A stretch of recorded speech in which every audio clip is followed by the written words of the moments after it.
नमस्कार, आप देख रहे हैं ग्रेटर जम्मू और मैं हूं आपके साथ नीतू सिंह। लैंड ग्रैबिंग का एक और मामला सामने आया है। मेरे साथ इस समय जो शख्स मौजूद हैं इनका नाम है रोहित शर्मा। लैंड ग्रैबिंग का मामला इन्हीं की तरफ से जो है देखा जा रहा है। अब बातचीत करते हैं, अखनूर के ये रहने वाले हैं। आखिरकार क्या मसला है, क्या वजह है, क्यों आज जो है ये मीडिया के पास गुहार लगाने के लिए आए हैं, बात करते हैं। रोहित जी, आपका ग्रेटर जम्मू में स्वागत है। लैंड ग्रैबिंग का जैसे आपने मसले की बात की, ये आखिर में मसला है क्या? मैम, ये मसला है, इशू है, ये पड़ता है विलेज बंदराल कलाम पड़ता है अखनूर टाउन में। खसरा नंबर 1369 1369/52। ऑपोजिट इसके इंडियन आर्मी हेलीपैड है, बेस कैंप है, इस्टेब्लिशमेंट आर्मी की ना। ये 2017 से इसकी शुरुआत होती है। एक नॉन एक्यूज पर्सन है, आउटसाइडर है, JNK से बिलोंग नहीं करते, आउटसाइडर है वो, अजीत सिंह है। और उनके साथ उनके एक ब्रदर इन लॉ है अरजिंदर सिंह जी, वो वहाँ के लोकल है, हमारे ही विलेज के, और गवर्नमेंट एम्प्लॉय हैं। और वो क्या बोलते हैं उसको, अखनूर टाउन में ही पोस्टेड है, स्कूल एजुकेशन डिपार्टमेंट के किसी स्कूल में ना, वहीं पे पोस्टेड है। और उस टाइम भी हमारा नुकसान किया जाता है। और कंसर्निंग जो मेरे फादर साहब थे उस टाइम ना, कंसर्निंग जो SHO थे पुष्पिंदर सिंह जी थे वहाँ पे, तो उनसे बातचीत हुई। तो हमने उनसे ये रिक्वेस्ट की थी, ये क्योंकि ये क्रिमिनल चार्जेस वाला पर्सन है और हम इसे लड़ाई झगड़ा नहीं हम चाहते, क्योंकि लॉ एंड एडमिनिस्ट्रेशन अपने हाथ में नहीं लेना चाहते। इस वजह से हमने उनसे बात की। फिर उन्होंने अपने एंड से, अपने एक डिपार्टमेंट के एंड से एक नोटिस निकाला कि इसकी डिमार्केशन की रिपोर्ट दी जाए कि ये लैंड किसके खाते में फॉल करती है, किसके नहीं। वो चला प्रोसेस पर, वो भी प्रोसेस टिल डेट तक 2017 से लेके आज चल रहा है, 2025 चल रहा है, टिल डेट तक अभी तक होल्ड पे कोई आउटपुट नहीं हो सी चूज़ की। उसके बाद भी लास्ट ईयर की बात है, तो मैं अमरनाथ यात्रा के लिए गया हुआ था। जैसे ही मैं वापस जम्मू रात को पहुंचता हूँ, 3-4 दिन का वो टूर था, वापस से यात्रा करके आए, तो मेरे को नेक्स्ट डे मॉर्निंग में कॉल आता है। मैं अपने काम पर गया हुआ था, वहाँ से कॉल आता है कि ऐसा ऐसा अटैम्प्ट है, आपके जो प्लंथ वगैरह डिमोलिश किए हुए हैं, डिमोलिश करके कंटेनर एक टांडा एरिया में ना एक वाइन शॉप थी, वहाँ पे कोई लॉ एंड ऑर्डर का इशू हुआ था, वहाँ से वो शिफ्ट हुई थी। और रात को वो एक आउट ऑफ तहसील बोल सकते हैं, आउट ऑफ सब डिवीज़न, एक जोड़ियाँ साइड से एक JCB मंगवाया जाता है कि उसको पता है कि ये जो आदमी है ये ऐसे ही लड़ाई पंगे वाला आदमी है, किसी ने उसको हाँ नहीं की। वो वहाँ से JCB ला के वो बाहर से मतलब 1-2 डिवीज़न छोड़ के 3rd डिवीज़न से वो JCB ला के हमारे प्लंस तोड़ के वो कंटेनर अंदर रखवाया गया। तो उन्होंने सुबह तक देखा कि यहाँ तक कोई एक्शन नहीं हुआ। और नेक्स्ट डे उसकी इनाग्रेशन थी, ओपनिंग करनी थी उन्होंने, जो शिफ्ट हुई थी वहाँ से। वहाँ भी कोई इशू था उनका, इस वजह से वहाँ से शिफ्ट की थी। दूसरे तीसरे विलेज, एक विलेज छोड़ के मैं तीसरे चौथे विलेज में वो ओपन हुई। फिर उसके बाद हमने कंसर्निंग जो भी हमें आया डॉक्यूमेंट्स से रिलेशन, तहसीलदार कंसर्निंग से उनसे बात की। तो उन्होंने आगे वो ये रेवेन्यू का एक स्टेप होता है, नायब तहसीलदार के पास जाओ, पटवारी के साथ, वो रिपोर्ट करेगा। तो कंसर्निंग उस टाइम छुट्टी का टाइम हो रहा था, 4 बज रहे थे, तो आई थिंक पटवारी थे जो कंसर्निंग, वो भी शायद आउट ऑफ स्टेशन थे।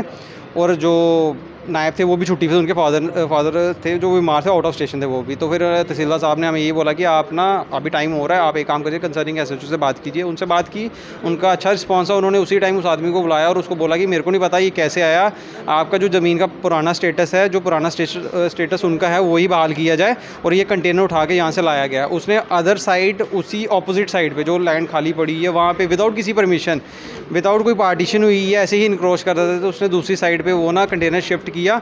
और वो दूसरी पार्टी ने उन्हें इनक्रोच करने के लिए कुछ नहीं कहा? दूसरी पार्टी वही क्लेम करता ना वहाँ पे, तो एक टेरर एक ऐसा बना के रखा हुआ है कि माफिया नेटवर्क है, नहीं जी सारी ज़मीन ही मेरी है।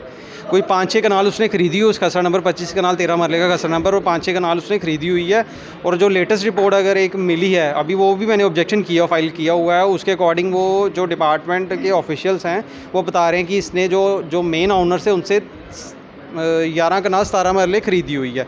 अगर एक जवाबंदी की लेटेस्ट ऑडिट है जवाबंदी का, उसमें अगर 5-6 कनाल की एंट्री है, 5-6 कनाल भी मैं ज़्यादा बोल रहा हूँ, अगर उससे कम ही होगी, अगर वो एंट्री है, तो वो अगर क्लेम कैसे कराई 11 कनाल? क्या वो जो नोटरी बेस्ड एग्रीमेंट होते हैं आज के टाइम पे, जब से UT बनी उनकी कोई वैल्यू नहीं है। पहले फिर गलत एंट्री हो जाती थी, गिरदावरी लगाते थे, नहीं जी ड्रामा बन गया या ये कर दिया, तो वो इसको एक क्या होता है, सेक्शन 4(8) होती है, उसके अकॉर्डिंग वो उसकी म्यूटेशन फाइल हो जाती थी, ठीक है।